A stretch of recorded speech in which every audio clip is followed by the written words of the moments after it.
Hello friends, in this video I'm going to show this question paper of CBCS third semester.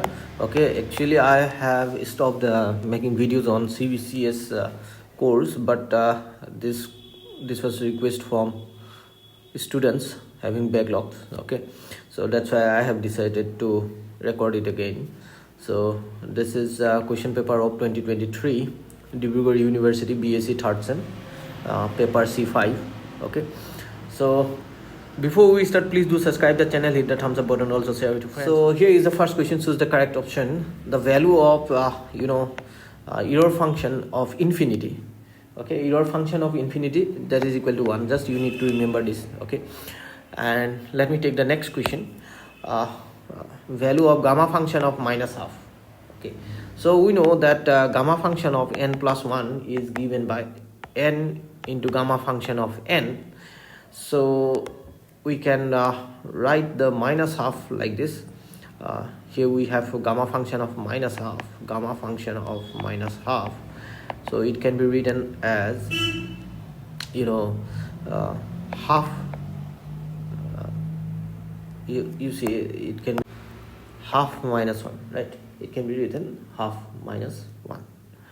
So now if we compare this one with gamma function of n, so here you see gamma function of n is equal to gamma function of n plus 1 divided by n, right? So if we replace the gamma function of n by, if we replace the n by half minus 1, then on the right hand side what we're going to have, half minus 1 plus 1, and n is half minus 1. Okay, so we have replaced this n by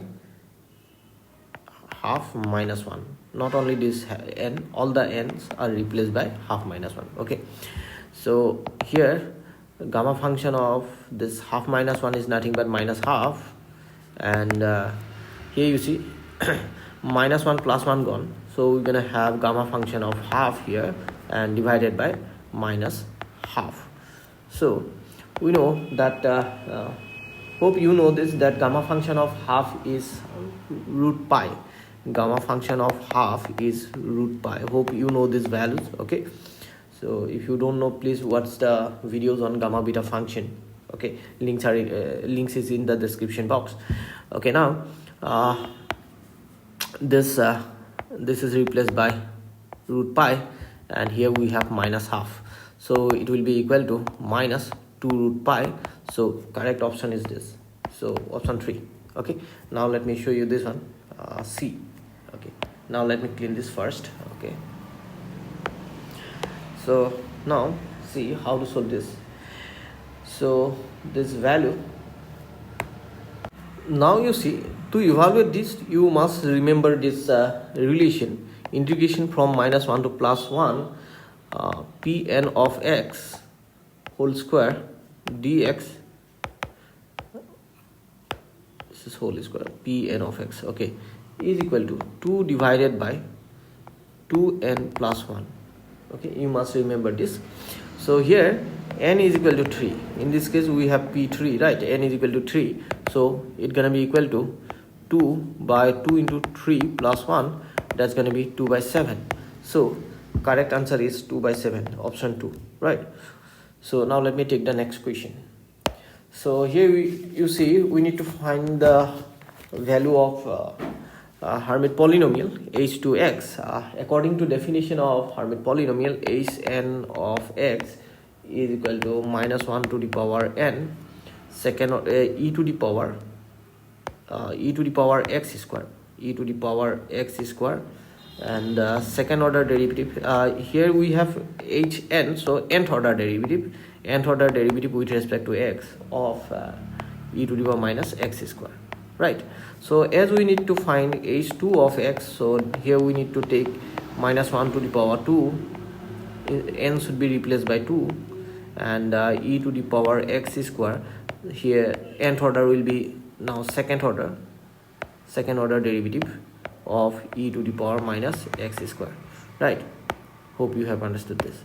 So now you see, first let us differentiate e to the power minus x square, then it's gonna be equal to e to the power minus x square. Again we need to differentiate that minus x square, which is nothing but minus twice x, right? Which is nothing but minus twice x. Okay, so again if we differentiate, if we want to find the second order derivative, again we need to differentiate this ddx of this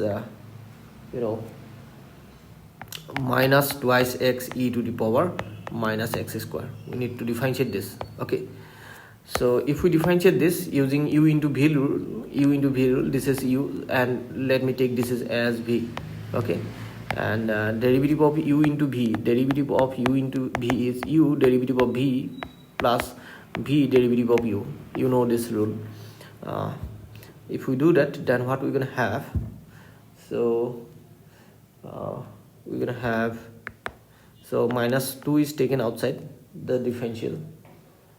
Okay, so first if you differentiate, you can write this way also, derivative of u into v, and derivative of v into u, you can write this way also, this rule. Okay, so if we differentiate this minus twice x, then we're gonna get minus 2 only. Derivative of u into v is e to the power minus x square, then plus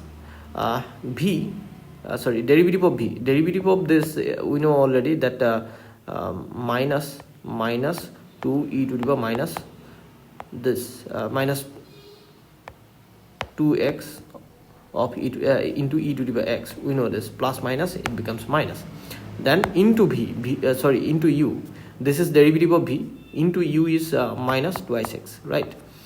So here you see, here we have done this is derivative of u, u is minus 2x, derivative of u, so we have got minus 2 into v, this is v, then plus this part is derivative of v. If you differentiate this, I have already done the here derivative of this, we know this one, so I have put here directly, into u is here minus twice x, right? Hope you have understood this. So if you simplify this, what you're gonna have? So if you simplify this, derivative of this second order derivative of this will be equal to minus 2 e to the power minus x square, then here minus plus minus 2, here we're gonna get plus 4, right? 4 x square e to the power minus x square, right? We have got this. Okay, so now here you see, we're gonna use this result here. Okay, let me clean these things, just give me a second. So minus 1 square is simply 1, then e to the power x, and derivative of this we have got second order derivative of this is minus 2 into e to the power minus x square plus 4x square e to the power minus x square. Okay, now multiply this x square, it should be x square.